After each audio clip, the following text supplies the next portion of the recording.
If your water hydration in your brain, okay, is just 3% off, your efficiency is 15 to 25% off. If you're not sleeping well and you're sleep deprived, your brain does not work well the next day. Meditation's a mental practice that focuses on cultivating, pay attention to this, awareness of your thoughts, your feelings, sensations, emotions, behaviors.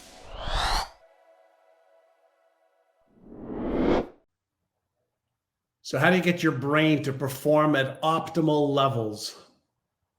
We have the most powerful biocomputer in the entire universe, and yet not a lot of people are getting their brains to perform at optimal levels, right? Who can tell me what your brain is made up of? What's it made up of mostly? So is your brain operating at optimal levels? Right? Many of us upgrade our software on our computers, on our cell phones, even the software in our car gets upgraded, right? Our brain's just a little bit different, right? So is your brain made up of mostly water and fat? Right? Of course, we have neurons, right? But when we're talking about getting your brain to operate at optimal levels, do you have the habits to get it to operate at optimal levels? I believe, tell me if you agree or not. I believe that my brain, your brain, is worth at least $100 billion. Would you agree with that? It's the most powerful computer in the world, right? It's actually maybe not the fastest computer in the world, but the fact that it can multitask and multi-process in so many layers is just a miracle in itself. Would you agree? Give me a like or a love. All right, if you agree on that. So a couple of things I'm going to share with you. I made a list over here on my screen that I want to share with you to give you the best chance for having your brain work, optimally. Just so you know, when I first wake up, other than, my gratitude activating, okay, my positive neurons of gratitude, which we're going to talk about meditation and gratitude later. The first thing that I do once I get up, before I do anything else, is I go get a glass of water.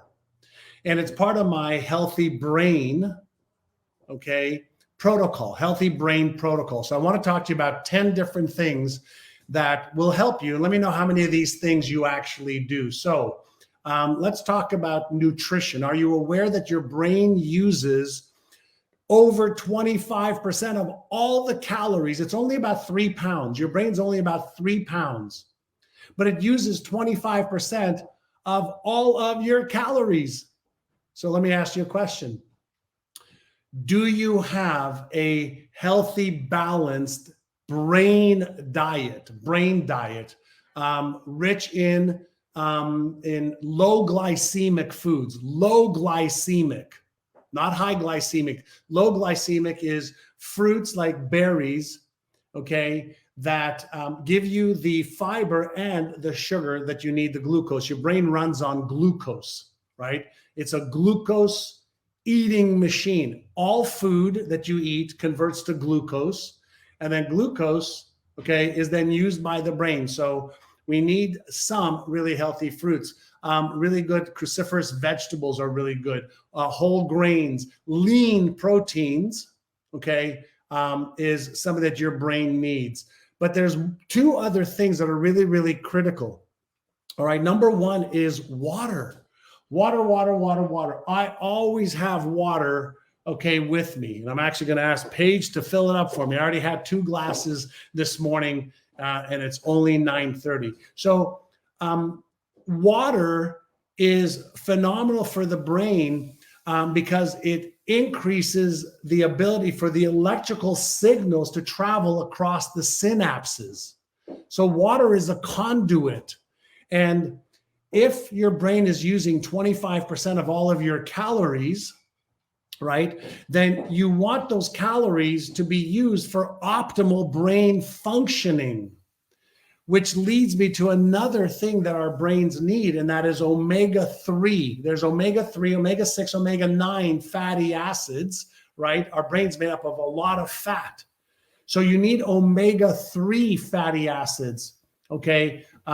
Fish, walnuts, flax seeds. After my exercise every day, which is actually number 2 in the list, I always have a power smoothie. I put oil into my smoothie. It's omega-3, a lower dose of omega-6 and a higher dose of omega-9. You have to balance omega-3, 6, and 9. You don't want too much omega-6 in your diet, okay? And so are you eating nuts and seeds for good fat, for the good omega-3 fatty acids, okay? I'm talking about optimal brain performance. If everything you do in your life, you're processing information, you're using your visual cortex, you're using your prefrontal cortex, okay, to make decisions, pay attention to what I'm about to say, because this is really, really critical. For every 3% of dehydration in your brain, so if the water level in your brain is just 3% off, your brain is between 15 to 25% less efficient. Pay attention. If your water hydration in your brain, okay, is just 3% off, your efficiency is 15 to 25% off. So you're not going to process information as well. You're not going to have cognitive skills like you could. You're not going to have the speed of processing that's possible, which leads me to number 2, and that's regular exercise. Now, I'm not talking about like going out there and climbing mountains, but I am talking about just a regular routine. It could be walking, right? It could be swimming. It could be cycling. It could be hiking. But you also want to incorporate some strength training, especially for those of you. Do you mind if I ask, how old are you? Let me know in the chat, how old are you? Especially for those of you like me, I'm in my early 60s now. Strength training and actually building muscle, we decrease muscle mass and bone mass by somewhere between 7 to 10% per year. So we want to add protein as well, which is a different reason, right, to our diets, healthy, lean proteins. All right, we have 30 years old, 55, 60, 54, Shelly 55, Shannon 30, 46, 68, 30, awesome. So we want to keep lean muscle mass, okay, and reduce the amount of fat that we're carrying on our body, especially visceral fat. And so we want to have a combination of aerobic exercise to activate those neurons, to create blood flow through our brain and our body. And we want to do some strength training as well to increase the muscle mass and to be able to be stronger as we get older. This is number 3. So number 1 was optimal healthy nutrition for the brain. Number 2 was regular exercise. Number 3 is sleep. How many of you are actively using what I call is a sleep hygiene protocol, sleep hygiene, making sure that the room temperature, okay, in your bedroom or wherever you sleep is nice and cool? How many of you have, the ability to turn, make sure that all the lights are off? How many of you have the ability to get rid of all of your electronics from around your bed so that the waves don't interrupt your brainwave frequency? How many of you are getting at least 6 or 7 hours a night of sleep and focusing on your deep sleep, which is different than your REM sleep? REM sleep is your rapid eye movement sleep, but deep sleep is your restorative sleep, okay, where your body's regenerating, rejuvenating, and giving your brain the rest that you need. You want to really be focusing on, somewhere between, like I sleep about 6.5 hours to 7 hours some nights, but the range is different for everybody. You want to be following something called your circadian rhythm. Some people are natural early morning risers like me. Other people would prefer the sun to come up at noon. Are you a morning person or a night person? Which one are you? And thanks for letting me know how old you are. right? If you're not sleeping well and you're sleep deprived, your brain does not work well the next day. So you want to be doing that. Now, again, since we're only about 20 minutes left, I have about 5 more points I want to make for you. Let me get my water. Mental exercises. So how many of you are using puzzles, reading, learning, upgrading your knowledge and skills? How many of you are playing a musical instrument? Doing jigsaw puzzles is really good for brain function as well and for memory, right? And then on mental exercise, how many of you have started using our innercise app, the app that you can get on the iPhone? The Android version will be ready in about 2 weeks. How many of you are innercising, using visualization, cognitive behavior therapy, cognitive priming, mental contrasting, affirmations? How many of you are using, okay, the positive self-talk, positive empowering emotions, positive empowering activation of the reward system in the brain for optimal brain performance? If you haven't checked out the innercise app, you can go to the App Store, download it, choose a subscription. It's like $9 a month or $79 a year. There's 500 innercises there, and you can get 1 week free once you choose which of the subscriptions that you want, and you can decide if you like it after a week. So go to the App Store, innercise, right? Based on my best-selling book over there, Innercise. It is super powerful.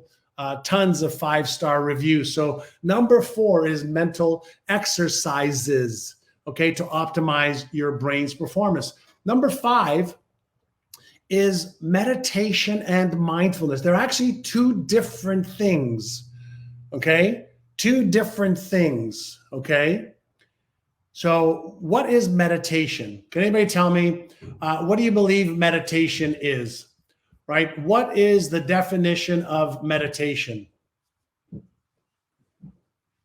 Right? What is the definition of meditation? I used to think that meditation was like to sit down, quietly like a monk and to chant Om and to try and get rid of all my thoughts. That's what I thought meditation was, everyone.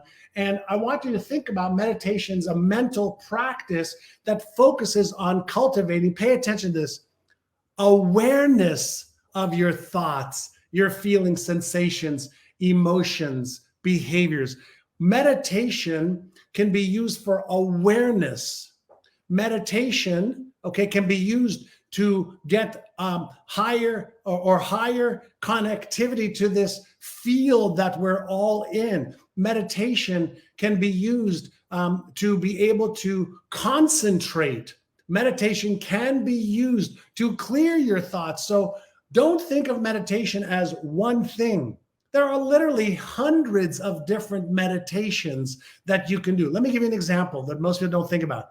When you are reading and you're really into the book, isn't that a form of meditation where you've blocked out all the other noise and you're able to focus and concentrate on a book or on me right now or a movie that you love? Have you ever watched a movie or a Netflix series or something and somebody might be talking to you and you don't even hear them? And Susan, yes, innercise uses meditation. It is a form of meditation, right? So I want you to understand that there are a variety of different mental exercises that are meditations, emotional exercises that are meditations.